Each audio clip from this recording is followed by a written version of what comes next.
Hello and welcome. Along with the standard disclaimer, these speculations of mine have rarely matched the eventual result, but there's always a chance of them becoming spoilers. I gotta repeat what has become almost the series' motto. I trust James Gunn. T-shirt pending. But while I trust Gunn, I'm inevitably going to question some of his choices. Not necessarily critically, but narratively. That's really the basis of this series. One last disclaimer for this specific video. Due to the particular subject matter, in a very short time, you're going to experience a virtual minefield of nerd gunkle jokes. They will appear randomly but rapidly and without apology. You've been warned.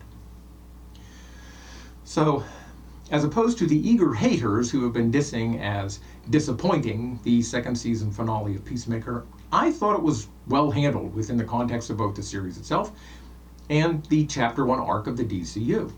I was not disappointed at all, but I was definitely thrown. Not in a bad way, eventually, but yeah. As I said earlier, my speculations on the grand scale rarely land, but this finale, well, the last 3 big secret episodes really, had some character development that was unexpected. I knew all along that Rick Flag Sr. was after Peacemaker for personal reasons. I expected the reasons to be more layered and nuanced than they were depicted, which is not a slight to either James Gunn or Frank Grillo. But like the Secretary of Defense, I was surprised that the General flipped so completely, so quickly. I mean, his Argus work under Waller, supervising the Creature Commandos, seems to have been within a year of the events in Superman. Flag Sr. has been the director of the agency for 7 months during the Luthor incident. After more than half a year overseeing metahuman affairs, he still seems somewhat sympathetic to metahumans, at least in contrast to Luthor's borderline rabid disdain. During the 1-month timeline of Peacemaker Season 2, Flag's attitude changes from being comfortable enough about metahumans to begin a romantic relationship with cyborg Sasha Bordeaux, to plotting their mass exile to an inescapable alternative dimension. The MacGuffin in this mystery appears to be the quantum unfolding chamber. The General has 2 valid and overlapping reasons to find the device.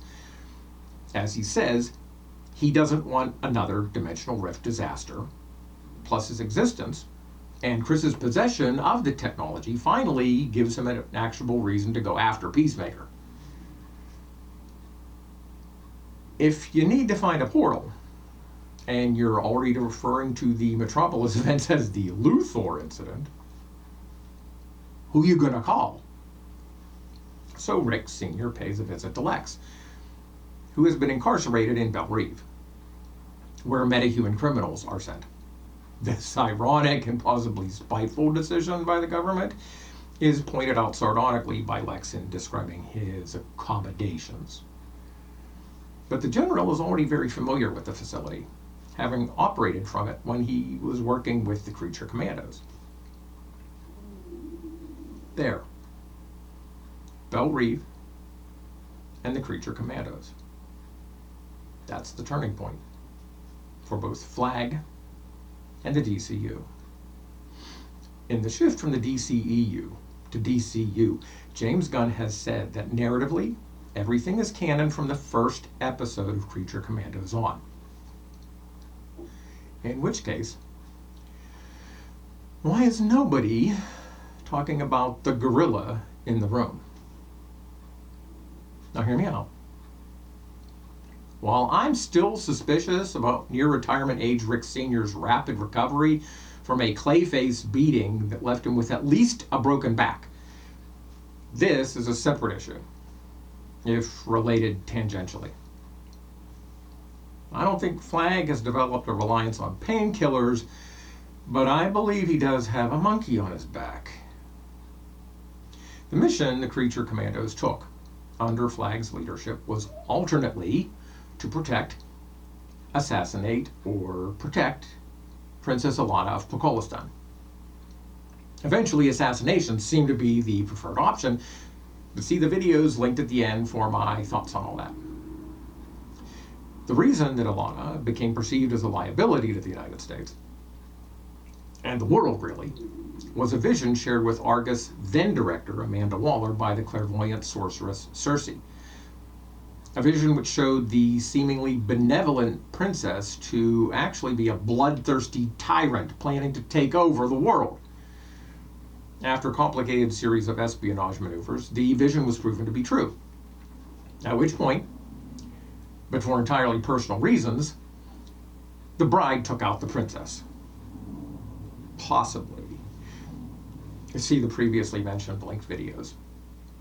The incredibly important, but consistently, almost insistently ignored factor of Circe's premonition is that it showed Princess Alana conquering the planet not alone, but with a partner. A partner who was seen quite clearly, but only in the vision, never in person, or rather in the flesh. Audiences being introduced to the DCU with this animated show might have forgotten it out of confusion, but comic readers should have recognized that telepathic titan GorillaGrodd. Grodd, working with an apparent political ally to acquire the means to betray the United States, is classic character strategy. I'd originally put his elusiveness down to cautiously keeping physical distance from Pokolistan. I'm a bit embarrassed to admit that I didn't suss the truth until this speculation took shape. Grodd was right there in the castle the entire time. He was simply using his psychic abilities to prevent anyone but Princess Alana from perceiving him. Literally, the invisible gorilla. Being on site, but out of sight, he witnessed the commandos in action, even down to the bride's execution of the princess. In fact, Alana's delay in protecting herself may have been based on her expectation that Grodd would take care of her. But sacrificing a partner for intel isn't out of character for Grodd either. Having had plenty of time to scan the minds of the Task Force M team, Grodd learned all about Argus and its resources, enough to realize their danger to him and his plans. So, it was time for a change of scenery. Grodd has maintained his telepathic invisibility, working covertly to influence and subvert the purpose of Argus for months. From right inside Belle Reve. When Flag went to consult with Luthor on the portal problem, Grodd used the General's justifiable anger at Peacemaker and concern over metahuman uncontrollability, but amplified them into blinding rage and paranoid xenophobia. He used the memory of Lex's pocket dimension gulag to plant the idea of salvation in Flag's mind. Now, the most dangerous opponents to Grodd's plans are going to be removed by the very government he intends to overthrow. Once Earth's meta-population has dwindled to a level Grodd decides is manageable, Earth 1 is at risk of becoming a planet of the apes. At least until the inevitable, if only eventual, rescue of the exiled supers en masse. You might call them the Salvation Army. Can't wait to see that action sequence. It's going to be bananas. I said only eventual rescue because Gunn has admitted his ideas about the Salvation plotline are more like the very first version proposed by George R.R. Martin. In that scenario, villains were abandoned on an alien world for decades to the point where they built their own society. I'm not sure how Gunn will handle it, but I have an inkling that with the DCU's Salvation being in a different dimension rather than merely an alien planet, the time passes differently there. I also have an idea that the DCU's Salvation has a connection to the Gods and Monsters arc as more than merely a location. But that's another video. Oh, for suggestion?